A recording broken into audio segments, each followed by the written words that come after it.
क्या South Africa 2025 world test championship का final खेलना डिजर्व करती है? मैं साउथ अफ्रीका का सपोर्टर हूं, लेकिन उनका शेड्यूल देखकर ऐसा नहीं लगता। यही चीज 2021 में न्यूजीलैंड के साथ भी हुई थी, जहां वो बिल्कुल भी डिजर्व नहीं करते थे फाइनल तक पहुंचना, लेकिन वो फाइनल तक पहुंच गए थे क्योंकि उनका शेड्यूल बहुत ईजी था। एक बार मैं आपको साउथ अफ्रीका की जर्नी बताता हूं, फिर मैं आपको न्यूजीलैंड की जर्नी बताता हूं। साउथ अफ्रीका की शुरुआत हुई थी इंडिया के साथ उनकी होम सीरीज में, जहां पर 2 मैचेस की सीरीज 1-1 ड्रॉ रही थी। अपने होम में 1-1 draw, I would say it is a fair enough result, not a great result, लेकिन ठीक है, इंडिया, इंग्लैंड, ऑस्ट्रेलिया को आप एक पिनिकल मानते हो तो आप उनके साथ ड्रॉ करते हो तो इट्स ओके। उसके बाद न्यूजीलैंड के साथ 2 मैचेस की सीरीज थी न्यूजीलैंड में, लेकिन क्योंकि साउथ अफ्रीका में एक T20 लीग चल रही थी, तो प्लेयर्स ने और साउथ अफ्रीकन क्रिकेट बोर्ड ने खेला बोला कि टेस्ट क्रिकेट इतना इंपॉर्टेंट नहीं है, लीग में हमारे सारे मेन प्लेयर्स होने चाहिए। तो एक नई स्क्वाड बनाकर भेजी गई, जिसको लेकर के बहुत सारे एक्स क्रिकेटर्स ने कहा था कि ये टेस्ट क्रिकेट की अटर डिसरिस्पेक्ट है कि एक T20 league, not even an international tournament, एक डोमेस्टिक लीग के लिए एक टेस्ट सीरीज को सैक्रिफाइस किया जा रहा है।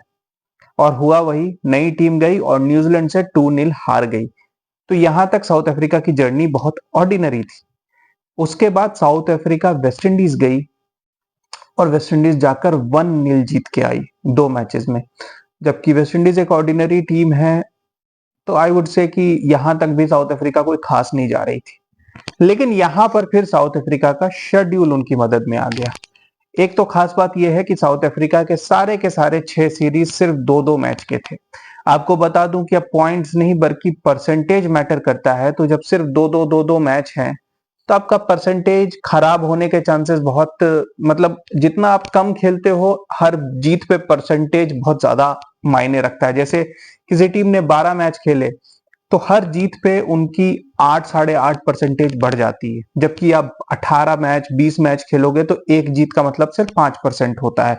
तो वो रेशियो आपको उतने मैच में मेंटेन करना होता है। कि एग्जाम्पल के लिए कि किसी प्लेयर ने अगर 100 टेस्ट मैच से ऊपर खेले हैं और वो एक सेंचुरी बनाए, तो उसकी एवरेज बहुत ज्यादा बढ़ती नहीं है। लेकिन अगर कोई 10-15 मैच खेला है और उसने एक सेंचुरी बनाई, तो उसका एवरेज सीधा 30-35 से 40 पहुंच जाता है, जस्ट फॉर एग्जाम्पल। और फिर साउथ अफ्रीका की अवे सीरीज थी बांग्लादेश के साथ, जो वो 2-0 जीती। होम सीरीज श्रीलंका के साथ वो 2-0 जीती और पाकिस्तान के साथ वो 2-0 जीती। मतलब आखिरी 3 सीरीज में किसी भी तरीके की कोई कंपटीशन नहीं थी। 3 लो रैंक की टीम बड़े आराम से खेल के जीत गई। मतलब जहां पर थोड़ा कंपटीशन टफ हुआ, वहां वो हार गई। लेकिन शेड्यूल इतना आसान था कि साउथ अफ्रीका बिना किसी कंपटीशन के, ना तो इंग्लैंड के साथ कोई 3 मैच की सीरीज थी इंग्लैंड में, ना तो ऑस्ट्रेलिया के साथ कोई सीरीज थी ऑस्ट्रेलिया में, ना ही इंडिया जाकर उनको खेलना था, तो एक बड़े इजी शेड्यूल के साथ वो फाइनल में पहुंच गए।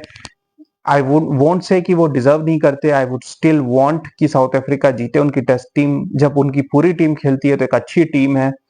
लेकिन यहां पर एक बहुत बड़ा गैप नजर आ रहा है वर्ल्ड टेस्ट चैंपियनशिप में। यही अगर मैं आपको 2021 में जो न्यूजीलैंड फाइनल खेली थी, इनफैक्ट वो जीत भी गए थे, न्यूजीलैंड के साथ भी कुछ ऐसा ही हुआ था। न्यूजीलैंड ऑस्ट्रेलिया से 3-0 हारी थी। न्यूजीलैंड 3-0 हारी, लेकिन फिर उस साल न्यूजीलैंड के 3 होम सीरीज थे 2-2 मैच के। इंडिया के साथ 2, पाकिस्तान के साथ 2, वेस्ट इंडीज के साथ 2, और इन तीनों टीम्स को उन्होंने 2-0 2-0 2-0 हराया। बात बन गई। वो श्रीलंका गए, वहां 1-1 ड्रॉ हुआ। बांग्लादेश के साथ कोविड के कारण वो सीरीज कैंसिल हो गया। तो आप सोचिए कि श्रीलंका, न्यूजीलैंड ने सिर्फ होम में 3 सीरीज अपनी 2-0 2-0 2-0 की, अपने हिसाब से पिचेस बनाए। इंडिया के साथ तो उनके दोनों पिचेस, आपको बता ही दूं कि 200 का स्कोर भी नहीं बना, 160 140 150 ऐसे स्कोर्स बने उस मैच में। तो आप इमेजिन कर सकते हो कि वर्ल्ड टेस्ट चैंपियनशिप में एक शेड्यूल का बहुत बड़ा रोल है।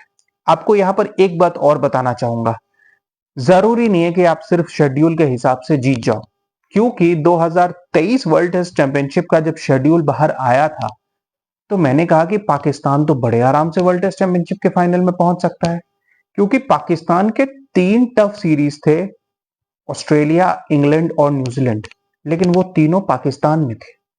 और पाकिस्तान के 3 अवे टूर क्या थे?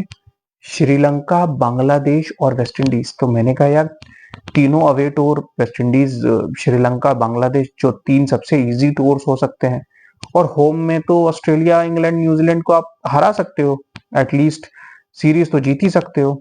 लेकिन मैं वही कह रहा हूँ कि सिर्फ शेड्यूल की बात नहीं है, वहां पर हुआ कुछ ऐसा कि पाकिस्तान को होम में आके ऑस्ट्रेलिया ने 1-0 हराया 3 मैच की सीरीज, इंग्लैंड ने 3-0 हराया और न्यूजीलैंड के साथ वो होम में 0-0 ड्रॉ कर गए। वेस्ट इंडीज गए तो वहां भी 1-1 ड्रॉ करके आ गए। श्रीलंका के साथ शायद 1-1 ड्रॉ हुआ था और बांग्लादेश को 1-0 हराया था। तो ओवरऑल पाकिस्तान वहां पर भी 7th या 8th हुई थी।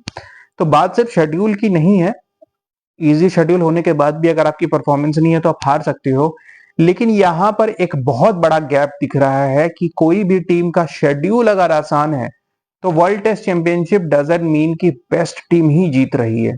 आई एम नॉट सेइंग यहां पर मैं इंडिया का सपोर्ट नहीं कर रहा कि नहीं यार इंडिया को खेलना चाहिए था, साउथ अफ्रीका को नहीं। ऑफ कोर्स इंडिया डिजर्व नहीं करती थी जिस तरीके की परफॉर्मेंस उनकी आखिरी 2 सीरीज में थी, होम में न्यूजीलैंड से 3-0 हारना, फिर ऑस्ट्रेलिया जाकर भी सीनियर्स का इस तरह से घटिया खेल खेलना और 3-1, क्योंकि ऑस्ट्रेलिया की भी मैं नहीं कहूंगा कि कोई बहुत अच्छी टीम थी जिससे इंडिया हारी।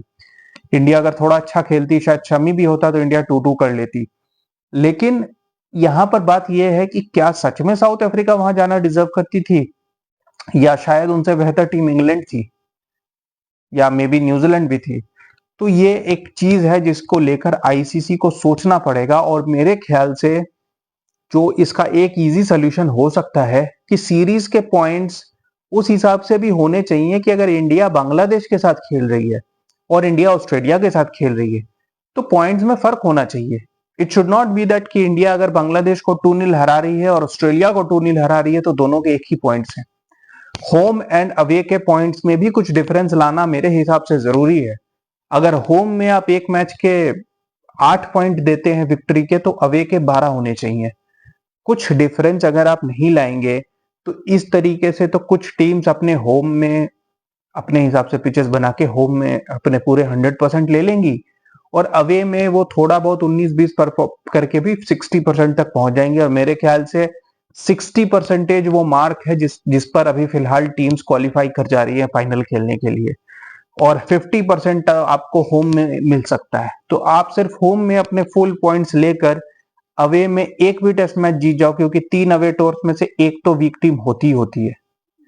तो वहां पर आप एक टेस्ट मैच भी जीत जाओ, बाकियों में एक आध भी ड्रॉ कर लो तो आप क्वालिफाई कर सकते हो। मतलब आप अवे में बहुत वीक टीम होकर भी आपको फर्क नहीं पड़ेगा।